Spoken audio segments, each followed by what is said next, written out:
Allah means that Allah will create situations where all your achievements will be destroyed and you will be defeated. And you are waging war against nature, what Allah has created. And that will end up into a war waged against you. Because this is the chronic usage. Whenever you try to do something to Allah, according to the Holy Quran, it kicks back and is returned to you in the same coins. يُخَادِعُونَ اللَّهَ وَالَّذِينَ آمَنُوا وَمَا يَخْدَعُونَ إِلَّا أَنفُسَهُمْ أَلَا إِنَّهُمْ هُمُ السُّفَهَاءُ.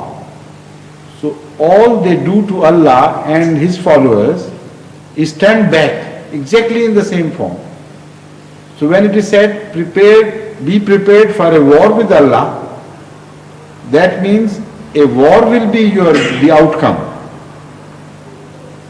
And the natural forces by Allah means the forces at Allah's command. The natural forces would be responsible for a war waged against you. That is the prediction.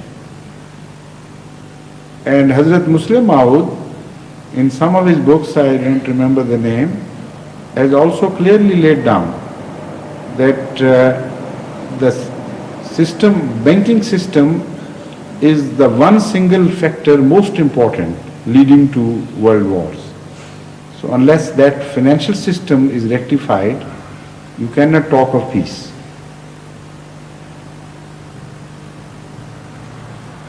But I mean, I couldn't do justice to this subject in so short a time.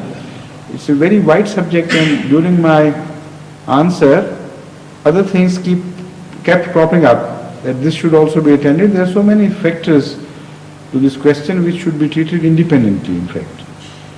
But that is the subject of a longer address, not of this majlis. So it's time now for the prayer, unless Chaudhry Muhammad Rashid Sahib has something which is bothering him. Yes. Sir, beside Dua Maghfirat and Sadqa Jariyah, what else one can do for their parents who have died? Dua Maghfirat and Sadqa Jariyah, one can do quite a few things other than these. The fact is that if you live the good points of your parents, that is the best thing you can do for them. Everybody has some good points and bad points, and none is perfect.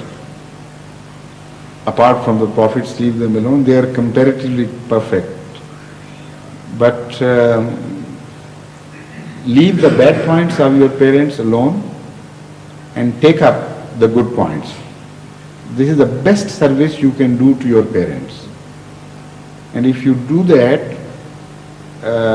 in reference to them, then maybe Allah goes on adding goodness to their account and starts deducting their bad points, because their offsprings have cut them off completely.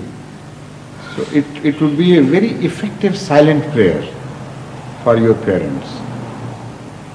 And secondly, you should be kind to those to whom your parents were kind. You should love those whom your parents loved as much as it is within your scope and it is possible for you. Because Hazrat Sallallahu Alaihi Wasallam did exactly the same thing. Not only with regard to parents, but for instance, we don't know much about the relatives of the parents which were outside his general relationship. So we can't pinpoint about that as far as the parents go. Because it was one family and he was kind to his own family, and Ita'i Zil Qurba is mentioned so many times in the Holy Quran. But I can infer from a different place. There are two opportunities. One, his relationship to his Dai. Hazrat Sayyida Halima. He was very kind to her relations. Whoever related to her, he was kind to.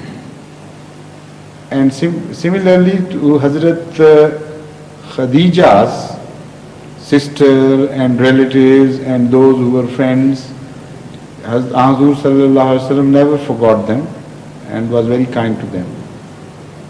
So this is something else you can do for your parents. And also, if you remember their good points, whereby they could be remembered in prayers not only by you, but by others as well. To speak in good terms of your dead parents to others so that it excites their emotions in their favor and they also start praying for them. That is also very good of service to your parents.